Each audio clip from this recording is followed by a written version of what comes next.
নমস্কার বন্ধুরা, আমি শরৎ দেবনাথ চলে এসেছি আরও একটি নতুন ভিডিও নিয়ে। আর তোমাদের সকলকে স্বাগত জানাই এই চ্যানেলের আরও একটি নতুন ভিডিওতে। তো প্রথমেই জানতে চাই তোমরা সকলে কেমন আছো। আশা করি সকলে ভালো রয়েছো। আমিও তোমাদের আশীর্বাদে অনেক ভালো রয়েছি। বন্ধুরা, ঘুম থেকে উঠে পড়েছি। আজ যা ঠান্ডা পড়ছে অনেক, তার মধ্যে হাওয়াও পড়ছে। ঘুম ভাঙতে লেট হয়ে গেছে। গতকাল কাজে গেছিলাম, আজকে তোমার কাজে যাবার কথা ছিল। যাই হোক, কাজ নেই তাই বেরোয়নি, শুয়েই ছিলাম। উঠতে আর ইচ্ছে করছে না, এত ঠান্ডা পড়ছে। শীতকাল আসা মানেই জমে যাওয়া ঠান্ডা। এই ঠান্ডায় লেপ কাঁথা মুড়ি দিয়ে শুয়ে থাকলে আর উঠতে ইচ্ছে করে না। দেখতেই পাচ্ছ আমি এখনও বিছানা ছেড়ে উঠিনি, মশারিটাও টাঙানো রয়েছে। কাজ নেই, কাজে গেলে সকাল সকাল উঠে পড়তাম, তো কি আর করার, এখনও শুয়েই রয়েছি। উঠবো ভাবছি কিন্তু উঠতে পারছি না। আর শীতকালটা তোমাদের কার কার ভালো লাগে অবশ্যই জানাবে।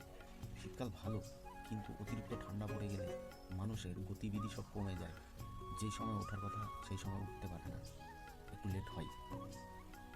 আর শীতকালে তো খুব মজাদার খাবারও পাওয়া যায়, ভালো ভালো পিঠে পুলি, তারপরে তোমার খিচুড়ি খেয়ে মজা, তারপরে তোমার হচ্ছে যে খেজুরের রস, এখন তো খেজুরের রস খুবই পাওয়া যাবে, তারপরে গুড়। অবশ্যই জানাবে শীতকালটা কার কার ভালো লাগে।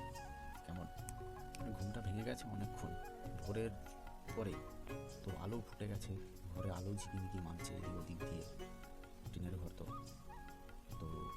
বেরোতে আর ইচ্ছে করছে না। আর শীতকালে কে কোথায় ঘুরতে গেলে অবশ্যই জানাবে।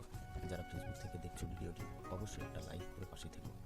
আর ইউটিউব থেকে যারা দেখছো তাদের একটা কথাই বলবো, সাবস্ক্রাইব করে যে ঘন্টাটা আছে ওই ঘন্টাটা বাজিয়ে দিও প্রত্যেক দিন নিত্য নতুন ভিডিওগুলো পাওয়ার জন্য। বন্ধুরা, এবার আমি উঠবো, উঠে ফ্রেশ ট্রেশ হয়ে বাজারে যাব, দেখি কিছু বাজার টাজার করতে হবে।